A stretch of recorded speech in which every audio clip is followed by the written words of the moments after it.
Good morning, traders. Today is the 11th of March. My name is Neville Hornsey, market analyst YouTrading, and today I'll be looking into scalping.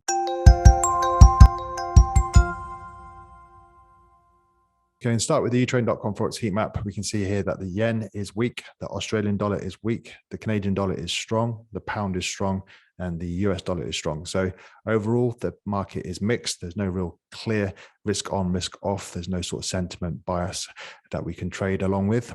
If we look to the calendar, we can see that during the European and London session, there's not really a lot going on. Later on in the start of the US session, we'll see Canadian employment and unemployment. And then we have the preliminary University of Michigan consumer sentiment. So there's no real news either that can move us that is scheduled in. So everything else is kind of headline news that is moving stuff. So when there's high volatility, if we just go to the VIX here, and we can see that it's at 29.8. If I just go to a daily chart and then sort of smush that back so you can see it more, you can see here that the VIX is high comparative to what it was throughout the start of 2022 and the sort of majority of 2021. It's not as high as it has been during the pandemic, but if we were to then sort of scale back out to 2014, you can see that relative to what the VIX used to be, we're currently at elevated levels. Ranges are being expanded, and if you're in a trade, you often see that your stop gets hit if you're trading quite close. So trend trading is hard. Intraday trading, because of the news, is probably the best sort of possible scenario at the moment for me, just my personality. So I'll be looking to scalp intraday. So using the German DAX, so the German 40 CFD on the active trader platform, we can see here that 66% of traders are trying to go long. The daily trend is to the downside, momentum is to the downside. We have had this high here. It's currently a swing high on the 9th of March. We found support at 12,500 around the 7th of March. So maybe this is the base, maybe this is the sort of end of this big downtrend. Maybe there's a more of a corrective move coming where we sort of retrace back through some of these prices back towards the 15,000 and the big breakdown level here. However, momentum at the moment hasn't confirmed anything other than down. Price action is still looking bearish until we get higher lows and higher highs. So going down to a 1 minute chart, we've got some indicators on just to sort of illustrate what I'm looking at.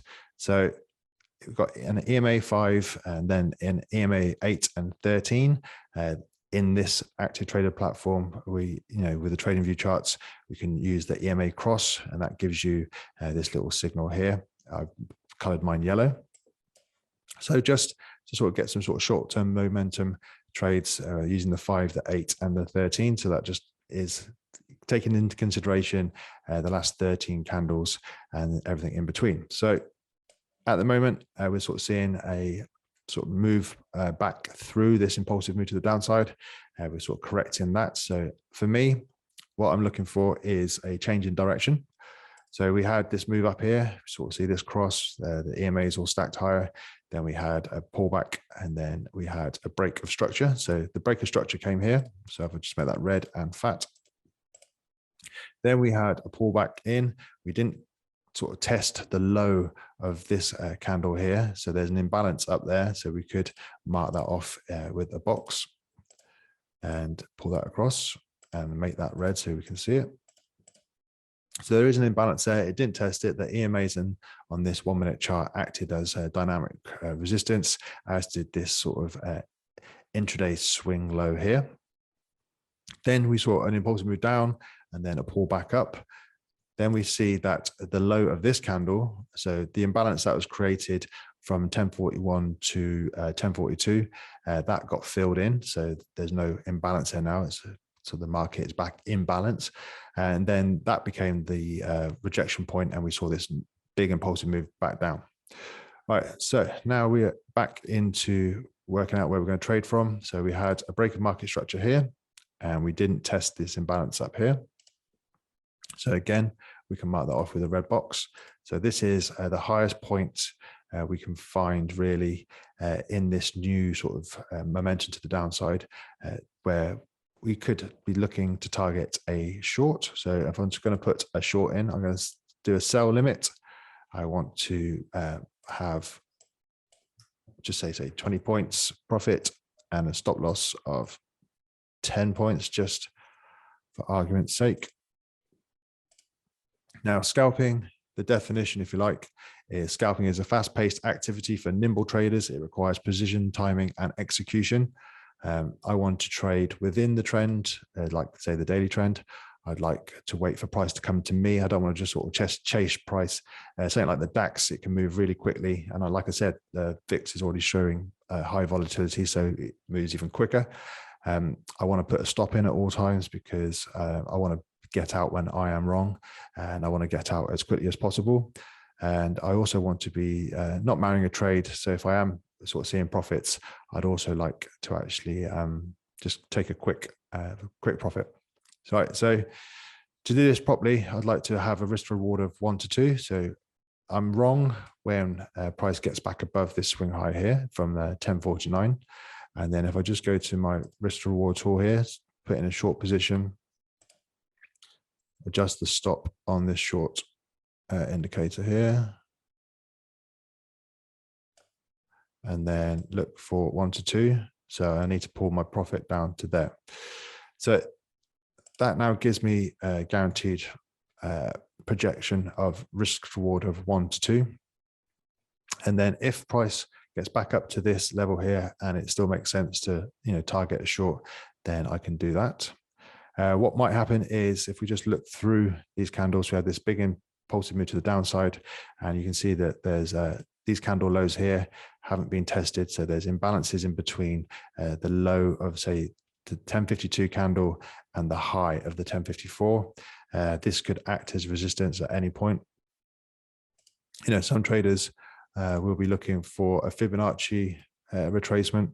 So if we pull that down, so if we had a significant high here, it looks like we've got a significant low down here. If we move all way back up, the 0.618 Fibonacci retracement is around where we're considering getting short.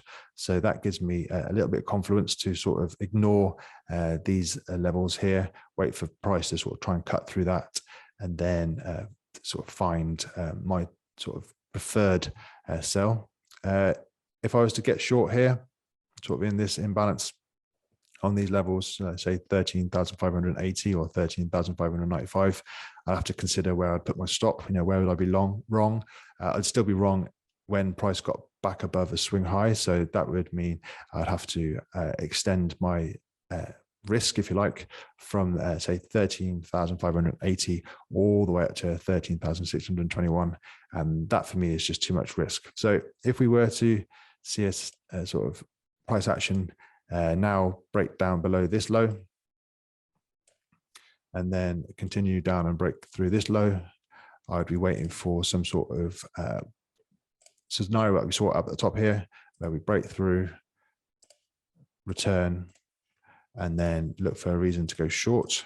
And then I could use, say, if this is the next swing high of significance, use this as where I put my stop.